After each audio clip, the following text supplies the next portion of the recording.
World Series. We got sports across the board. Nikki Collin making a hire yesterday, football camps and recruiting. And I tell you what, we got one team competing with a whole lot of members in a national championship in Eugene, Oregon, and a lot going on still in Baylor athletics. And Coach Todd Harbour and his track program, one of the reasons why. Coach Harbour joins the show with us today. Coach, thanks for coming on.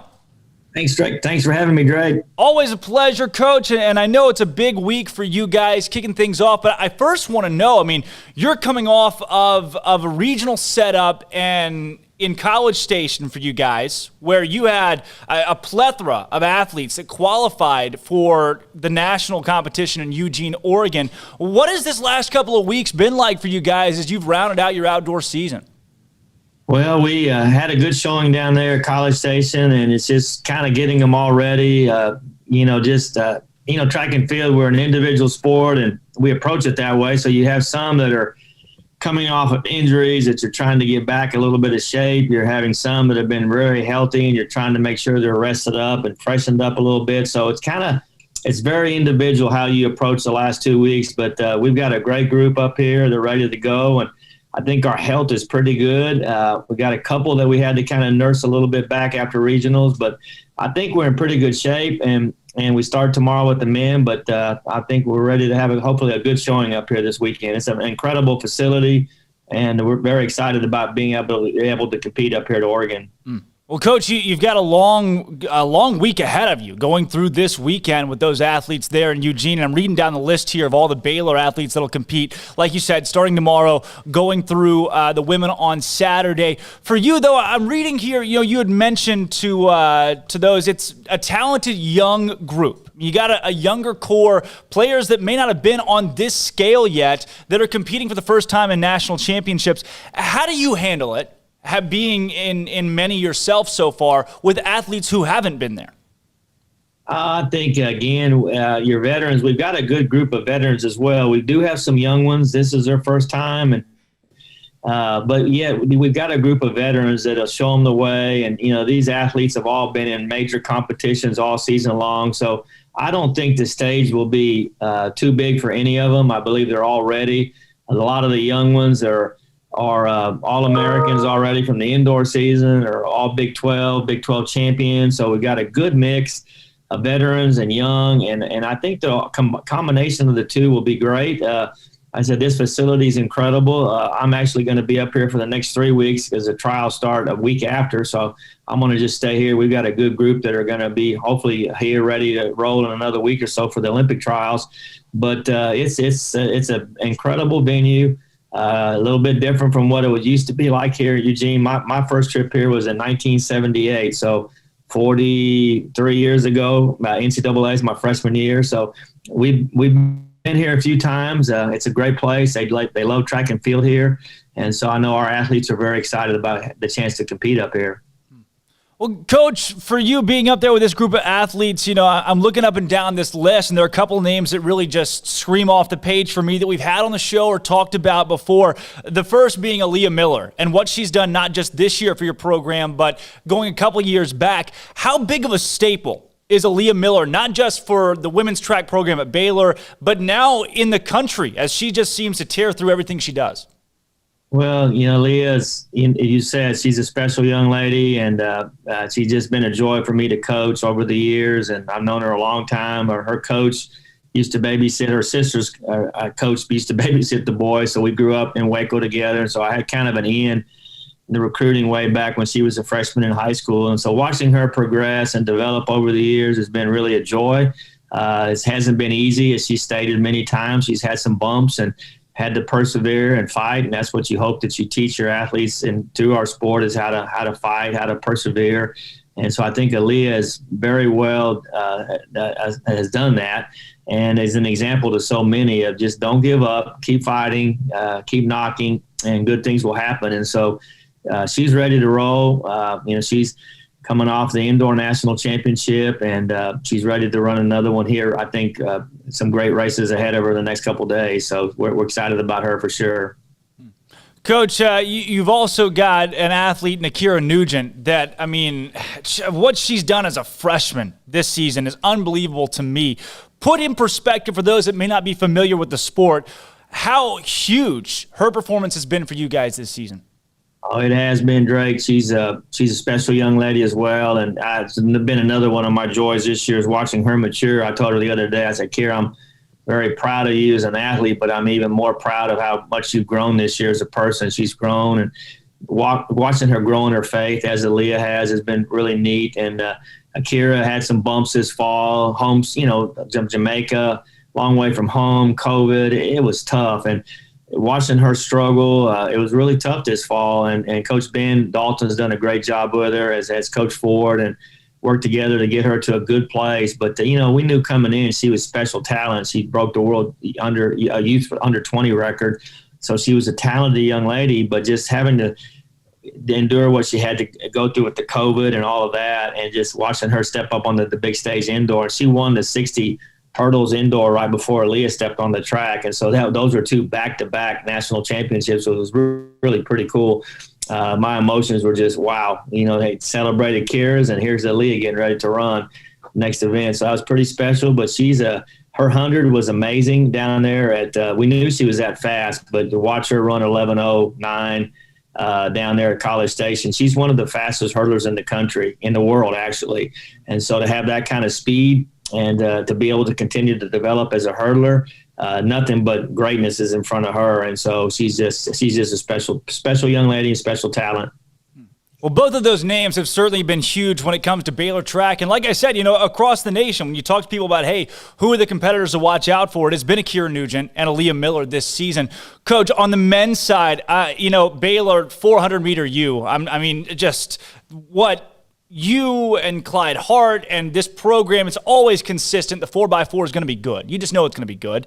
And now you got Howard Fields III for you guys. It has just been elite, at an elite level. What has he added on the men's side for your team? It's been another journey with him, watching Howard develop. We call him Trey, but watching Howard develop over the years has been it's been a lot of fun. He's endured some injuries and battled through those, and to see him on this stage now, he was 47 low as a high school senior, and watching him develop has been really special. And he's ready. His hamstring tightened up a little bit in the race down there. We held him out of our 4x4, which led us to not running maybe quite as fast as we should have down there. But we got it through. Some of the other guys stepped up big, and so yeah, he's ready to go. And hopefully our men will put a nice 4x4 together tomorrow to get into the finals, and we'll have those guys and Cam in the hundreds. So yeah, it's not quite as deep a group as the ladies have, but they're ready to roll as well. Coach, I do want to touch. I'm looking at the full body of work for you guys over the course of this season. Desmond Jones is someone who we've had on the show who talked to us about at one point not having a home in track and field, not knowing where he was going to compete. Third place finisher at the junior college indoor track and field meet in the 60-meter. Then he comes to Baylor, struggles through those first couple meets, maybe finishes he talked to us that he really didn't like, and then goes out and wins a Big 12 championship in the indoor. Goes the outdoor, wins a Big 12 championship, slated to finish fifth. Desmond Jones' progression as a Baylor Bear so early on seems so interesting to me. What has led to his success so quickly? Well, again, yeah, he's another neat story. Just watching him progress over this. We just had him since January, got him in. Coach Dalton and Coach Ford brought him in, and just coming in with an injury right off the bat, and having to try to nurse through that and COVID, and it was a lot, but his mental toughness and it's just his character and how bad he wants to be great is, it really comes out in him. And he's had a great year, and watching him win the first Big 12 title indoor was special, and watching him do it again outdoor.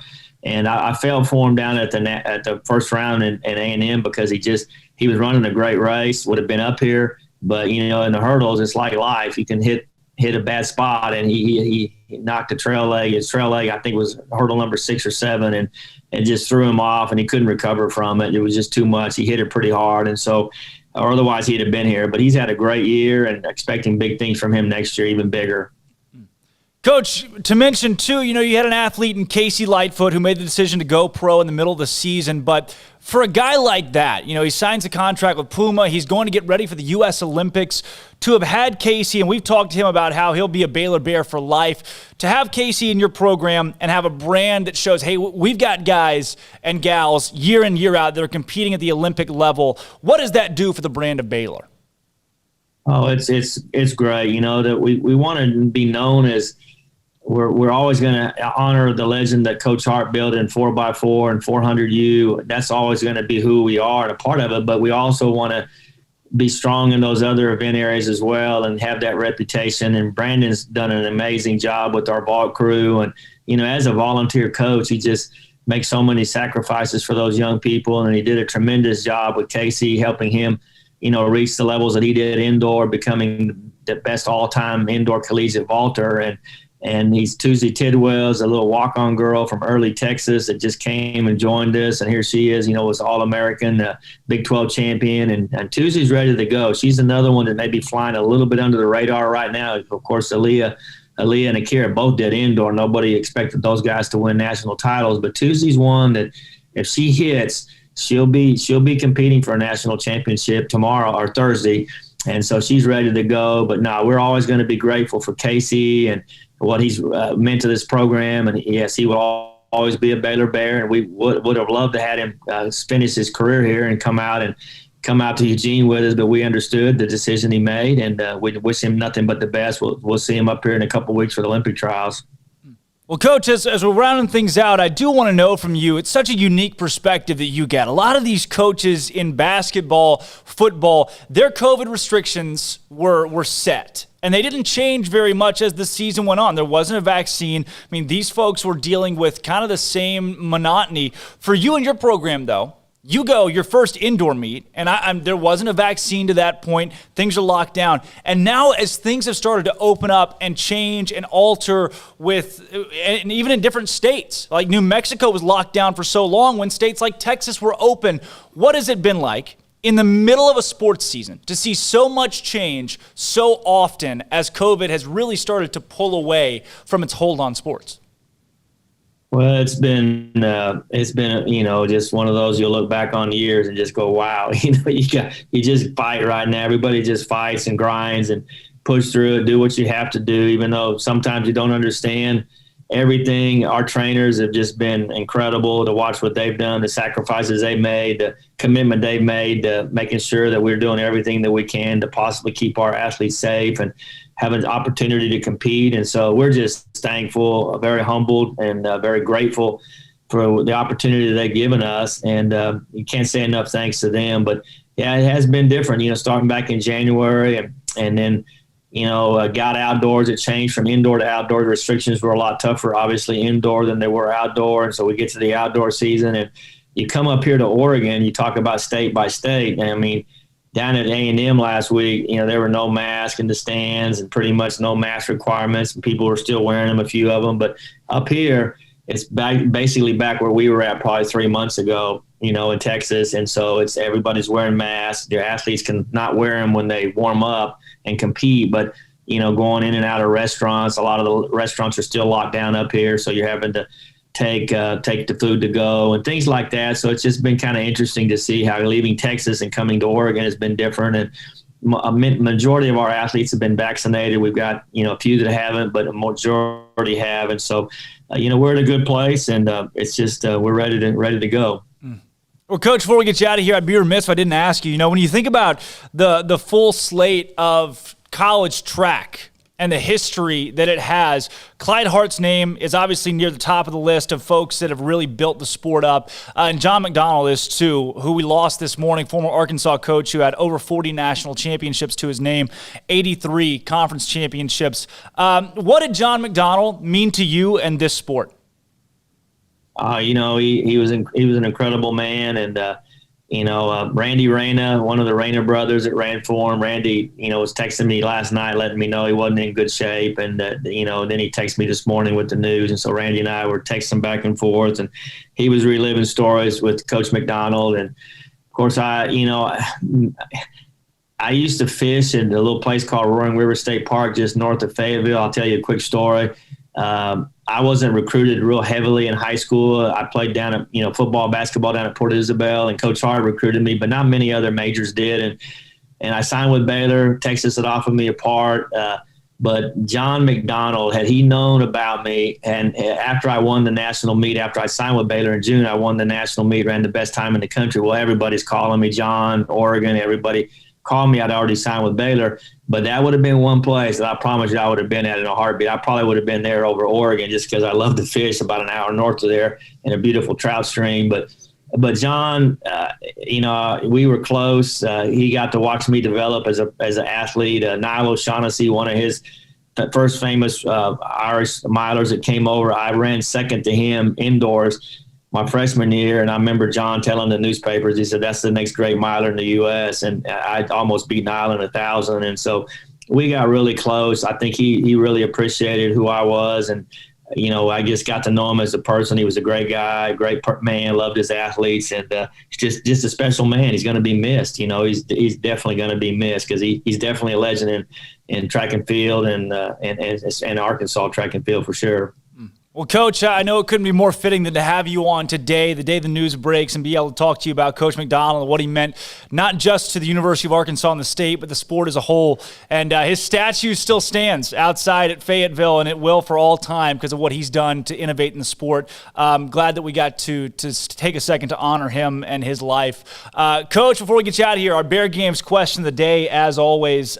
Today's is a little more interesting. Today we've been talking a lot of football today. They announced that there's a possibility of a 12-team playoff in the football. They're on the cusp of maybe instituting that. So, wow. It'd be interesting to see that thing expand by 8 more teams, and how soon it would happen, we're not sure. But for you, if you were to be the guy that says, hey, here's what I want to do with the college football playoff, how many teams are you letting in that thing? Man, you need to give me any time to think about that, Drake. That's a tough one. I'm an old football coach, and back when I played, it was one team got out and district, and then, they took 2, and now it's 4. And I'm just like, oh man, that's a little bit, my opinion, in high school, it's a little bit too much, it just waters it down, and you made the playoffs. Well, what does that really mean? But in the college world, 12 would be that seems like a nice number. Like I said, I haven't been keeping up with all of that here the last few weeks. And so I hadn't really had a chance to ponder on it, but I think that level with the teams that we have buying in the year that we got knocked out of it, and sitting right there on the edge of it, boy, you just like a chance, for those teams that would like an opportunity to battle and fight for it. It seems like it would be great for the sport, great for the student athletes to have that opportunity to battle for a national championship. But I'd have to think about that one a little bit, but 12 sounds like a good place. I'm just not real sure about that. I need to think about it for a minute. Coach, I'll give you a week to ponder, and then hopefully we can revisit next week after you guys go and make some noise up in Eugene. But I know your focus is on track for the rest of the week, as it should be. Yeah. I haven't been thinking too much football. I figured not, but Coach, I do want to – what's that?